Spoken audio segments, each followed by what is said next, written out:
ሰላም በያላችሁበት እንደምን አላችሁልኝ ውድ የዩቲዩብ ቤተሰቦቼ። ዛሬ ስለ ስኮላርሺፕ ትንሽ ነገር ልላችሁ ብቅ ብያለሁ። ለዩቲዩብ አዲስ የሆናችሁ ሰብስክራይብ ማድረግ እንዳይረሳ፣ ላይክ እንዲሁም ደግሞ አስተያየቶቻችሁን እና ጥያቄዎቻችሁን በኮሜንት መልኩ ብታስቀምጡልኝ ለመመለስ ወደ ኋላ አላመነታም። ቀጥታ ወደ ቪዲዮ ነው የምወስዳችሁ። ስኮላርሺፓችን ኤራስመስ መንደስ ይባላል። በአውሮፓ ሀገራት በቅንጅት ወይም ደግሞ በህብረት የሚሰሩት ነው። በጣም ብዙ ዩኒቨርሲቲዎች አንድ ላይ በጆይንት ያዘጋጁት ስኮላርሺፕ ነው። በጣም ብዙ ፕሮግራሞች አሉበት፣ ሁሉም በሚባል ደረጃ ፕሮግራሞች አሉበት። በተለይ ደግሞ ሳይንስ፣ ቴክኖሎጂ እንዲሁም ቢዝነስ ነክ የሆኑ ነገሮች በደንብ ያሉበት ስኮላርሺፕ ነው። ስለዚህ ብራውዘራችንን እንከፍትና ብራውዘራችንን ከከፈትን በኋላ እዚህ ጋር ኤራስመስ መንደስ ካታሎግ ብላችሁ ሰርች ማድረግ ትችላላችሁ። እኔ ሊንኩ ስለላይ ቀጥታ በሊንኩ ገባለሁ። ሊንኩንም ዲስክሪፕሽን ቦክስ ላይ እዛው ድሮፕ ስላደረኩላችሁ እሱ ጋር ማየት ትችላላችሁ። ኖ ወሪ። ስለዚህ በዚህ መልኩ ይመጣልናል። እንደምታዩት ይሄኛው ነው። ምናልባት ያለፉት አመታት ምናምን ነገር ሊኖሩ ከቻሉ ይሄን በዚህ መልኩ ነው ይመጣላችሁ። አሁን ለ2026 የተዘጋጀው ማለት ነው። ስለዚህ ኤራስመስ መንደስ ከገባችሁ አንድ ሀገር ብቻ ወይም አንድ ዩኒቨርሲቲ ብቻ አይደለም ተውት። ዩኒቨርሲቲዎች በጆይንት የሚያዘጋጁት ስኮላርሺፕ ስለሆነ የሚሰጣችሁም ሞቢሊቲ አለ። ስለዚህ ሞቢሊቲ በደንብ ከበር ይደረግላችኋል። ፉሊ ፈንድድ ነው። ፈንድ ብቻ ሳይሆን 1000 እስከ በአብዛኞቹ 1400 ዩሮ የሊቪንግ ኮስት ከበር ለማድረግ በየወሩ ይከፍላሉ። በአብዛኞቹ ስኮላርሺፖች 1400 ድረስ ይከፍላሉ። ሌላውን የትራቭል እንዲሁም ደግሞ የቲዩሽን ፊ በሙሉ ከበር ይደረግላቸዋል። በጣም ከተገኘ በጣም ቆንጆ ነው። ደግሞ ብዙ ፕሮግራሞች ደግሞ ካለ አይኤልቲ ወይም ቶፍል ፕሮግራም ማግኘት ይቻላል። ትራክሽናችንን ብቻ በመጠቀም ማግኘት እንችላለን ማለት ነው። ስለዚህ እንዴት አድርገን ኤክስፕሎር እንደምናደርግ ላሳያችሁ። እዚህ ጋር እንደምታዩት እዚህ ጋር ብዙ ፕሮግራሞች አሉ። እዚህ ጋር ለምሳሌ ከፈለጋችሁ እናንተ የፈለጋችሁትን እዚህ ላይ ታይፕ አድርጋችሁ ሰርች ማድረግ ትችላላችሁ። ወይም ይችኛዋን እዚህ ጋር ያለችዋን ቀስት በመንካት የፕሮግራም ዝርዝሮች ይመጡላችኋል። ስለዚህ ስክሮል በማድረግ በጣም ብዙ ፕሮግራሞች አሉ። እናንተ የሚሆኑትን ከዚህ መካከል ይሆነኛል ብላችሁ የምታስቡትን ትመርጣላችሁ። በዛ ከመረጣችሁ በኋላ ትሄዱና ኤክስፕሎር የሚለውን ስትነኩት በዚህ በመረጣችሁት መሰረት ኤክስፕሎር እንደነካችሁ ይመጣላችኋል። ዜን ከነዚህ መካከል እናንተ የተመቻችሁን ፕሮግራም ይሄኛው ለኔ ቆንጆ ነው ብላችሁ የምታስቡትን ትመርጣላችሁ ማለት ነው።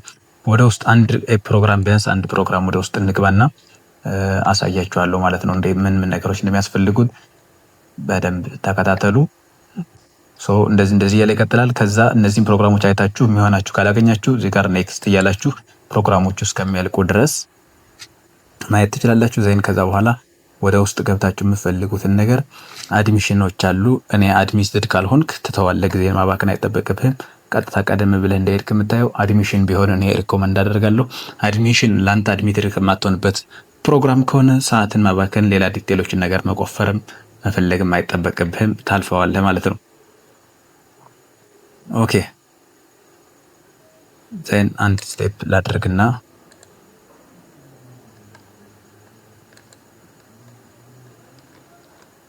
ሌላኛው እንደነገርኳችሁ ላንጉጅ የማያስፈልገው ላንጉጅ ለምሳሌ የተፈተናችሁ ከሆናችሁ ላንጉጅ ያለው ላይ ብትሞክሩ የተሻለ እድል ይኖራችኋል። ላንጉጅ የሌላቸው ብዙዎች ስለሚኖሩ ኮምፒቲሽን ይቀንስላቸዋል ማለት ነው። ላንጉጅ ደግሞ የላንጉጅ ቴስት የሌላችሁ አይኤልቲኤስ ወይም ቶፍል ወይም ደግሞ ሌሎች ዓለም አቀፍ ስታንዳርድ ያላቸው ፈተናዎች የሌላችሁ ካላችሁ የሌለው መሆኑን የሌሉትን ብቻ ትሞክራላችሁ። ለምሳሌ ባዮፋርም ኤራስመስ መንደስ የሚል ይህን ፕሮግራም አንዴ ልክፈትና ሌላ ላሳያችሁ። እንደምታዩት በዚህ መልኩ ይመጣላቸዋል። ከዚህ በኋላ ፕሮጀክት ስታተሱ ይላል። እሱ ብለኛ ብዙም ጠቃሚ አይደለም። እንደምታዩት እነዚህ ዩኒቨርሲቲዎች ይህንን ፕሮግራም የሚሰጡት ማን ናቸው? ዩኒቨርሲቲ ኦፍ ሊሊ፣ ፖሊቴክኒክ ዩኒቨርሲቲ ኦፍ ይሄኛው ዩኒቨርሲቲ ኦፍ ፒሳ፣ ይሄኛው የፍራንስ ዩኒቨርሲቲ ነው፣ ይሄኛው ደግሞ የኢጣሊያ ዩኒቨርሲቲ ነው፣ ይሄኛው ካልተሳሳትኩ ስፔን ይመስለኛል፣ ይሄኛው የፖላንድ ዩኒቨርሲቲዎች ናቸው። ስለዚህ አትሊስት ቢያንስ ሁለቱ ላይ የግድ ሞቢሊቲ አብዛኞቹ የነዚህ የሚያስገድዱት አትሊስት ሁለት ካንትሪዎች ላይ ትሄዳላችሁ ማለት ነው። አንዴ በመጀመሪያ የምትሞሉበትን እንደየ ትራካችሁ ተመርጦ ማለት ነው። በዛ መልኩ ነው የሚሆነው። እዚህ ጋር የምትፈልጓቸው መረጃዎች አሉ፣ ምን ነገር እንደሚያስፈልጋችሁ። እዚህ ጋር ሞቢሊቲ ትራኮች አሉ። ሞቢሊቲ ማለት በትምህርታችሁ ከቦታ ቦታ የምትንቀሳቀሱት ነው። ሴሚስተር 1 ሴሚስተር 2 የሚሉትን ነገሮች እዚህ ጋር ዲቴይሎች አሉላችሁ። አድሚሽን እዚህ ጋር መጠንቀቅ ያለባችሁ አድሚሽናችሁን ቀጥታ እንደመጣችሁ መጀመሪያ የምታዩት እዚህ ጋር አድሚሽን ነው። አድሚትድ ካልሆናችሁ እዚህ ጋር መልፋት ጉልበት ማባከን አይጠበቅባችሁ ማለት ነው። አካዳሚክ ባክግራውንድ አለ፣ ከዛ ላንጉጅ ፕሮፊሸንሲ አለ። እነዚህ ነገሮች ታያላችሁ። ለምሳሌ አካዳሚክስ ላይ ለዚህ ፕሮግራም ማስተር ፕሮግራም ስለሆነ ባችለር ዲግሪ በፊዚክስ፣ ኬሚስትሪ፣ ፊዚካል ኬሚስትሪ፣ ማቴሪያል ሳይንስ፣ ናኖ ሳይንስ እና ሪሌትድ የሆኑ ነገሮች ከዚህ ጋር የተያያዘ ዲግሪ ያላችሁ ማመልከት ትችላላችሁ ነው። ላንጉጅ ደግሞ እንደምታዩት ፕሮፌሽንሲ ኢን እንግሊሽ ለምሳሌ ኦል ኮርስስ አር ቶት ኢን እንግሊሽ ለምሳሌ በእንግሊዝኛ የተማራችሁ ከሆናችሁ ይቻላል ማለት ነው። ለምሳሌ ቢቱ ሌቭል እንግሊሽ ኦር ኢኩቫለንት ቢቱ ሌቭል የሚባሉ ለቶፍልም ለአይኤልቲም ሌሎችም አላቸው። ስለዚህ እነዚህኞቹ ለምሳሌ ይሄ እንደምታዩት ፕሮፊሸንሲ ኢን እንግሊሽ ኢዝ ሪኳየርድ አዝ ኦል ኮርስ አር ቶት ኢን እንግሊሽ ይላቸዋል። በእንግሊዝኛ ስለሆነ እንግሊዝኛ የግድ ያስፈልጋቸዋል ማለት ነው። ስለዚህ እነዚህ ነገሮች ታያላችሁ። ለምሳሌ እንደዚህ ይላቸዋል። አንድ ስሩ ፕሪቪየስ ስተዲስ ሌተር አቴስቲንግ እንግሊሽ አዝ ሚዲየም ኦፍ ኢንስትራክሽን ፎር ዮር ሃየር ኤዱኬሽን ይላቸዋል። እንደዚህ ካላችሁ ዛት ሚንስ ለምሳሌ የኛ የኢትዮጵያ ትምህርት የሃየር ኤዱኬሽን ማለትም የዩኒቨርሲቲ ትምህርታችን በእንግሊዝኛ ስለሆነ እዚህኛው ፕሮግራም ላይ እኛ አፕላይ ማድረግ እንችላለን ማለት ነው። ከዛ በኋላ እነዚህ ካሉን ኤሊጂቢሊቲ ቼክ አደረግን አንደኛውን። ከዛ በኋላ ፕሪፔር ዶክመንት ነው። ዶክመንት ምን ያስፈልገናል ካላችሁኝ አንደኛው ትራንስክሪፕት ነው። ትራንስክሪፕታችሁ ለምሳሌ በደንብ ጎበዝ ኮስት ሼሪንግ ከከፈላችሁ ኮስት ሼሪንግ የከፈላችሁበት ስቱደንት ኮፒ ያላችሁ፣ ኮስት ሼሪንግ ካልከፈላችሁ ግን ከዩኒቨርሲቲያችሁ ሄዳችሁ የእያንዳንዱን ሴሚስተር ግሬድ ሪፖርት ማውጣት ትችላላችሁ። ኤክሴፕት የመጨረሻዋ ሴሚስተር በስተቀር ሌሎቹ ማውጣት ትችላላችሁ። እሱና ቴምፖአችሁን አድርጋችሁ መሞከር ትችላላችሁ። ካልተሳካላችሁ እንግዲህ ካልተሳካላችሁም ሶሪ ግን በሱኛው መሞከር ይቻላል። እኔ ሞክሬ ስላየሁት አክሴፕት ያደርጉታል። ሌላኛው ሲቪ ነው። ሲቪ ታዘጋጃላችሁ። ሲቪያችሁን በጥንቃቄና በደንብ ነው ማዘጋጀት የሚጠበቅባችሁ። ያላችሁ ኤክስፒሪየንስ ከዛ ጋር ሪሌትድ የሆነ በተለይ ደግሞ በደንብ መረጃ ከቆፈራችሁ በኋላ እነዚህ ሲቪ ሞቲቬሽን ሌተሮች ስታዘጋጁ እነዚህ የእናንተን የመጀመሪያውን ፈተና የሚወስኑላችሁ ሲቪ እና ሞቲቬሽን ሌተራችሁ ናቸው። ሲቪን ስታዘጋጅ እዚህኛው ላይ የሚፈለገው ነገር ምን እንደሆነና ከዚህ ሪሌተር የሆነ ነገር የሞከርከውን ነገር በሙሉ ሲቪ ላይ ትጽፋለህ ማለት ነው። ከዛ ሞቲቬሽን ሌተርህ ነው። ሞቲቬሽን ሌተር ላይ ምን ታካትታለህ? ለምንድን ነው ለዚህ ሞቲቬትድ የሆንከው? ለዚህ እጩ የሆንክበትን ምክንያት እና ሌሎችንም ነገሮች እዚህ ሞቲቬሽን ሌተር ላይ ሲቪ ላይ ተመልሼ በሌላ ቪዲዮ ምን ማካተት እንዳለባችሁ መጣላችኋለሁ። እነዚህኞችን ነገር ግን ስትሰሩ በደንብ ጥንቃቄ ማድረግ ያለባችሁ ስለ ስኮላርሺፑ በደንብ ካወቃችሁና በደንብ ግንዛቤ ከኖራችሁ በኋላ ተመራጭ ለመሆን ነው። እነዚህ ናቸው ለመጀመሪያ ዙር ተመራጭ የሚያደርጓችሁ። እነዚህ ከተመረጣችሁ በኋላ ነው ለኢንተርቪው እና ሌላ ለፈርዘር ኤግዛሚኔሽን የምታልፉት ማለት ነው። ሪፈረንስ ሌተራችሁን የሚጽፍላችሁ ለምሳሌ ከዚህ በፊት ያሰራችሁ ሰው ወይም ደግሞ ስራ ላይ ካልነበራችሁ ያስተማራችሁ ሰዎች፣ በተለይ ደግሞ ፒኤችዲ ያላቸው ሰዎች ቢሆኑ ሞር ደግሞ ፒኤችዲ ካላቸው ለምሳሌ አፕላይ የምታደርጉት የፊልድ ጋር ስፔሻላይዜሽን ያላቸው ሰዎች ሪፈረንስ ሌተር ቢጽፍላችሁ በጣም ቆንጆ ነው። ፒኤችዲ እና ፕሮፌሰሮች ቢሆኑ ደግሞ ሞር አክሴፕታንስ አለው ማለት ነው። ከዛ ፕሩፍ ኦፍ እንግሊሽ ፕሮፊሺየንሲ ፈተና ቴስት የተፈተናችሁ ያላችሁ እሱን ማስገባት ትችላላችሁ። የሌላችሁ ደግሞ ይሄኛው ስለሚፈቅድ ሚዲየም ኦፍ ኢንስትራክሽን ከዩኒቨርሲቲያችሁ ሄዳችሁ ከሬጂስተር ማውጣት ስለሚቻል ትችላላችሁ ማለት ነው። በዚሁ አጋጣሚ እየተመረቃችሁ ብቻ አይደላችሁም፣ አሁን እየተማራችሁ ያላችሁም ዛት ሚንስ ኔክስት በ2018 የምትመረቁ ተማሪዎች አሁን በ2018 መጨረስ የምትችሉ ተማሪዎች አፕላይ ማድረግ ትችላላችሁ። ይሄ በጣም ሰርፕራይዚንግ ነገር ነው ለእናንተ።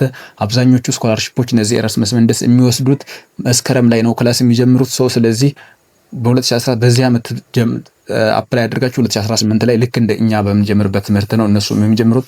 በጣም ኢንተረስቲንግ የሆነ ነገር ነው። ተማሪዎችም ዛት ሚንስ አሁን ልትመረቁ በዚህኛው ዓመት የምትመረቁ ተማሪዎችና የተመረቃችሁ ተማሪዎች በተለይ ደግሞ ሞር ደግሞ ኤምኤስሲ ያላችሁ ተማሪዎች አፕላይ ብታደርጉ የተወሰኑ ሪስትሪክሽኖች እንዳሉ ሆነው ለምሳሌ እድሜ ምናምን ትላልቅ የሆኑ ሰዎች አንዳንድ ቦታዎች ላይ ሪስትሪክት ይደረጋሉ። እንዲሁም ደግሞ አንዳንድ ተቋማት ደግሞ ወይም አንዳንድ ስኮላርሺፖች ደግሞ ኤምኤስሲ ያለው አንፈልግም ይላሉ። ሞር ግን ሪሰርች ቤዝድ የሆኑት በአብዛኞቹ ኤምኤስሲ ያላቸው ሰዎች ኤክስፔሪየንስድም ስለሆኑ የሰሩት ነገር ብዙ ስለሚኖር የመሳካት ዕድላቸው ከፍተኛ ነው። እናንተ መሞከር ትችላላችሁ። ስለዚህ በደንገራችሁ በሲቪ እና ሞቲቬሽን ሌተር ላይ አዘጋጃጀት ላይ የተወሰነ በኋላ እመለስበታለሁ እና ሌላ ቪዲዮ ሰራላችኋለሁ። ከዛ በኋላ ሰብሚት ታደርጋላችሁ። ሰብሚት የምታደርጉት መርሳት የሌለባችሁ ነገር ቢያንስ ከዲድላይኑ 2-3 ቀን ቀደም ብላችሁ ማድረግ ይኖርባችኋል። የሆነ ሪጀክት የሚደረግ ነገር ወይም ፋይላችሁ የተበላሸ ነገር ቢኖረው የሆነ ነገር ቶሎ ለማስተካከል እንዲቀናችሁ እንደዛ ብታደርጉ ሪኮመንድ አደርጋችኋለሁ። ከተቻለ 1 ሳምንት ቀደም ብላችሁ ማድረግ ይጠበቅባችኋል። ሌላኛው እዚህ ስትጽፉ እዚህ ጋር ማድረግ ያለባችሁ ነገሮች ናቸው። እነዚህኞቹን ፕሮሲጀሮች ናቸው። እነዚህን ማንበብ ትችላላችሁ እናንተ። ከዛ ሞር ኢንፎርሜሽን ለማግኘት እዚህ ኦፊሻል ዌብሳይቱ ማግኘት ትችላላችሁ። አንዴ ዴድላይኑን እንየውና ዴድላይኑ እዚህ ጋር አለላችሁ። ሰው በዚህ መልኩ ማየት ትችላላችሁ ማለት ነው። ኮርሶቹ እዚህ ጋር ታገኛላችሁ በሙሉ የፈለጋችሁትን ኮርስ። ግን ሞር ደግሞ ኦፊሻል ዌብሳይቱ ላይ ብትገቡ የተሻለ መረጃ ማግኘት ስለምትችሉ ወደ ኦፊሻል ዌብሳይቱ ትሄዳላችሁ ማለት ነው። ዘይ እንደምታዩት እንግዲህ ባዮፋም ምን እንደሆነ በዝርዝር እዚህ ጋር ያስቀምጥላችኋል። እንዲሁም ፓርትነር ዩኒቨርሲቲዎቹን ያንዳንዱ መረጃ በንብ ማግኘት ስለምትችሉ እዚህ ጋር ሄዳችሁ ለምሳሌ አፕላይ ነው ቼክ ፕሮሲጀር እንደዚህ ያደረጋችሁ እዚህ ጋር ያው አሉላችሁ። ለምሳሌ ፕሮግራም አፕላይ ጀነራል ኢንፎርሜሽን እዚህ ጋር እንደምታዩት እነዚህ እያያችሁ እዚህ ጋር ደግሞ ገብታችሁ ዶክመንቱን ዳውንሎድ በማድረግ ሙሉ መረጃ ማግኘት ትችላላችሁ። እያንዳንዷን መረጃ ማግኘት ግዴታችሁ ነው እናንተ። ለምሳሌ ሁካን አፕላይ የምትለዋ አድሚሽን ናት። ሃው ቱ አፕላይ ሌላኛው ሴሌክሽን ፕሮሲጀር፣ ፓርቲሲፔሽን ኮስት ለምሳሌ እዚህ ጋር ለምሳሌ በራሳችሁ ከፍላችሁ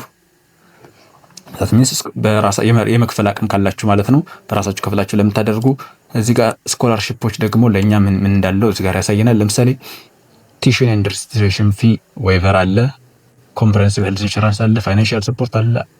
ስፔሻል ኒድ የሚያስፈልጋቸው ደግሞ ሰፖርት አላቸው ነው። ባይ አፕላይንግ ቱ ባዮፋርም ማስተር ፕሮግራም ስቱደንትስ ካን ኦልሶ አፕላይ ፎር ስኮላርሺፕ። ስኮላርሺፑ ይሄን ስታገኙ በየወሩ 1400 ዩሮ ስቲፔንድ ይኖራችኋል ማለት ነው። በጣም ኢንተረስቲንግ ነው። ኦልሞስት እዚህ ኢትዮጵያ ውስጥ ሆናችሁ ተቀጥራችሁ ከምትሰሩት በላይ እዛ እየተማራችሁ ኦልሞስት ገንዘብ ሜክ ማድረግ ትችላላችሁ ማለት። ስለዚህ መማር ፕላስ ገንዘብ ሜክ ማድረግ ነው ይሄን ማሳካት ማለት ዩሲ። ስለዚህ 24 መንዝ ትቆያላችሁ። ይሄን ያክል ዩሮ ኮሌክት ማድረግ ትችላላችሁ ማለት ነው። ኢት ኢዝ ቱ ማች ወደኛ ብትቀይሩት ይሄኛውን ኦልሞስት ዩሮ በጣም ውድ ነው። ኦልሞስት ከዶላርም የተወሰነ ይጨምራል። ስለዚህ በዛ ብንበቱት አሁን ይሄኛው ኦልሞስት በሚሊዮን ነው። በሚሊዮን ብዙ ሚሊዮን የሚጠጋ ነው። ኦልሞስት 3 ሚሊዮን 3 ሚሊዮን ገደማ የሚሆን ነገር ነው። ስለዚህ በጣም ኢንተረስቲንግ ነው ማለት ነው። ስለዚህ ይሄኛውን ነገር ማግኘት ብትችሉ፣ ለማግኘት ግን ዋጋ ያስከፍላል። ዶንት ፎርጌት። ለምሳሌ ሪሰርች በዚህ አፕ ላይ በምታደርጉበት ፊልድ የሰራችሁ ከሆነ ሞር። ሁለተኛው ደግሞ ሞር ኢምፖርታንት ነገሩ ስኮላርሺፕ ላይ ስትሞሉ እንግሊዝኛ በጣም ኢምፖርታንት ነገር ነው። ለምሳሌ እኔ ኤክስፔሪንስ ላካፍላችሁ። ኢንተርቪው ሲደረግ የሚታየው አንደኛ ኤክስፔሪንሳችሁ፣ ሁለተኛ ያላችሁ ኢንተረስት፣ ሶስተኛ እንግሊዝ ላንጉጅ ለማድረግ ነው ኢንተርቪው የሚያደርጓችሁ። ኦልሞስት ለምሳሌ ጽፋችኋል፣ አስገብታችኋል። ስትጽፉ ራሱ ጥንቃቄ ያስፈልጋል። ምን ነገሮች የደካማ ጎኖች፣ የዚህ ሪሰርች በጣም የሚፈለጉ ነገሮችን ጠንቅቆ ማወቅ በደንብ ያስፈልጋል። ከዛ ውጭ ግን ሌሎች በቀሩት ነገሮች ላይ በሌላ ቪዲዮ መመለስባቸው ስለሚሆን ለዛሬው እዚህ ጋር ይበቃናል። ሰብስክራይብ ያላደረጋችሁ ካላችሁ ሰብስክራይብ ማድረግ እንዳይረሳ። ሊንኩን ዲስክሪፕሽን ቦክስ ላይ አስቀምጥላችኋለሁ። ኮሜንታችሁን፣ አስተያየታችሁን አድርሱኝ። መልካም ጊዜ ተመኘውላችሁ። በሌላ ቪዲዮ እንገናኛለን። ሰላም ሁኑ።